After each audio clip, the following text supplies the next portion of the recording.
Hi guys, and welcome once again to Viper's Triple Eight Magic, and today we're going to show you a trick, a variation to the trick of the cut flip trick which I previously uploaded to my channel.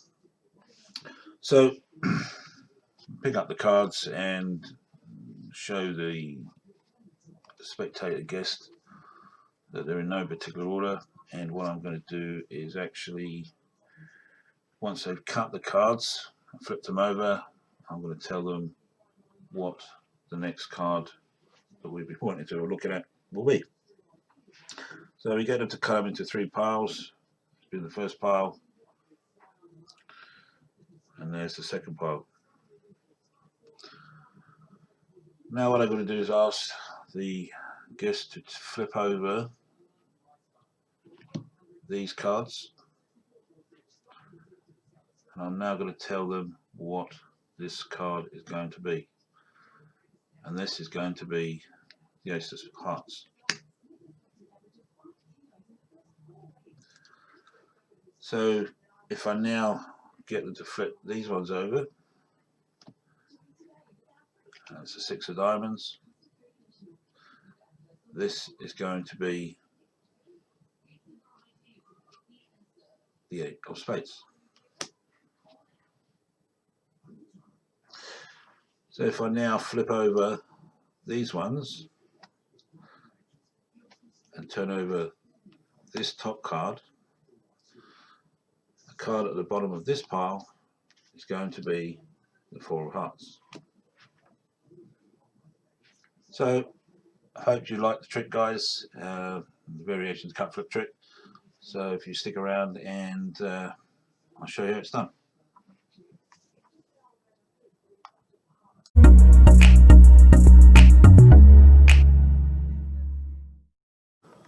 Hi guys, and this is just a recap of the card order for the cut and flip tricks, and without further ado we'll get straight into it.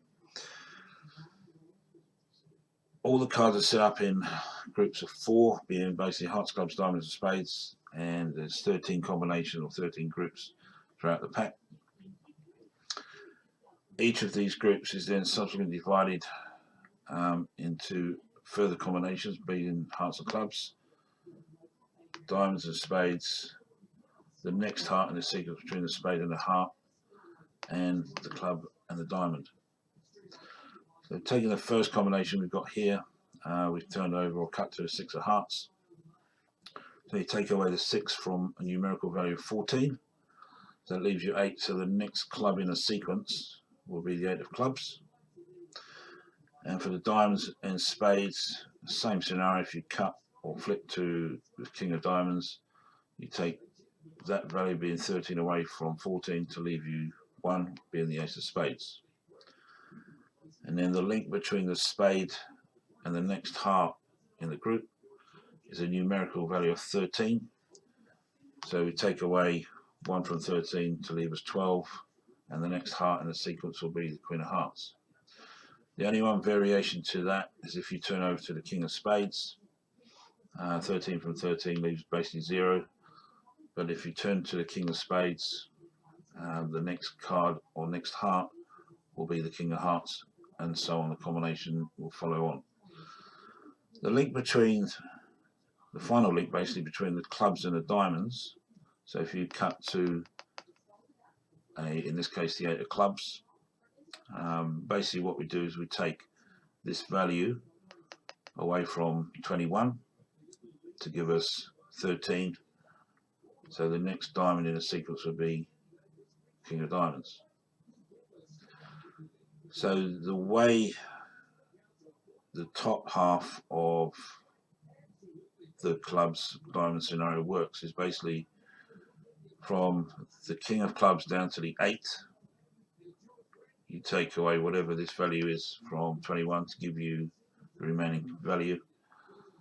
So for example, let's say you turn the King of Clubs over, the next card in the sequence will be the 8 of Diamonds.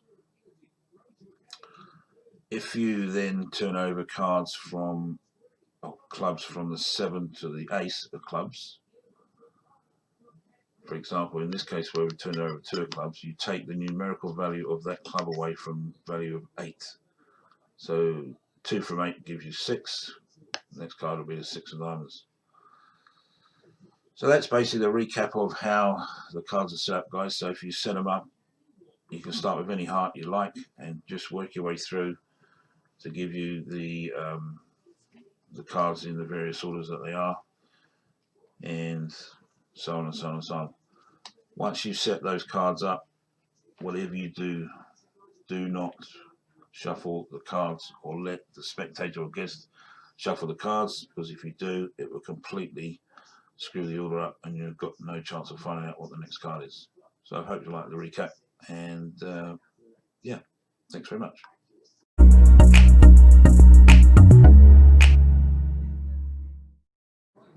Hi guys, well I hope you like the trick, so we'll get straight into how it's done, and obviously previous to this there was the card recap, the order that they should be set up in. As long as you set the cards up in that order, this trick's going to work every time, and once again, whatever you do, don't shuffle the cards because it'll just destroy the order. So the first part of the trick is when we turn them over and we explain that there's no particular order, which, as we both know, that that's not strictly true. We must just take a quick look at the bottom card and memorize that card that's being the 4 of hearts, and this will become self-explanatory as the trick progresses. So we cut the cards 3 random piles, like so, as shown in the trick. So we turn over this first pile, and this is the 6 of spades. So going back to the combination of hearts, clubs, diamonds and spades, and then the spades to the next heart, that link is a total of 13, if you remember. So 6 from 13 will leave us 7, and it's the 7 of hearts. Now if we turn over these cards, then we've got the link between the hearts, clubs, diamonds, and spades again. So hearts and clubs. Scenario is a total of 14. That being 12, this is going to be the 2 of clubs. So if we now go back to this first pile and turn over the cards, and then flip and turn over this top card, we know the sequence of events is hearts, clubs, diamonds, spades, and when we cut the cards, it doesn't change the order, as you probably already worked out. So remember, the bottom card was the 4 of hearts. That's the numerical link between the hearts and the clubs, total of 14. So if that's the 10 of clubs, then this is going to be the 4 of hearts. So that's the explanation, guys. So I really hope you've liked the trick and the recap. So if you like, tick the like box, subscribe, leave your comments, and I will try and respond to those comments accordingly. So once again, thank you very much for watching, and see you next time.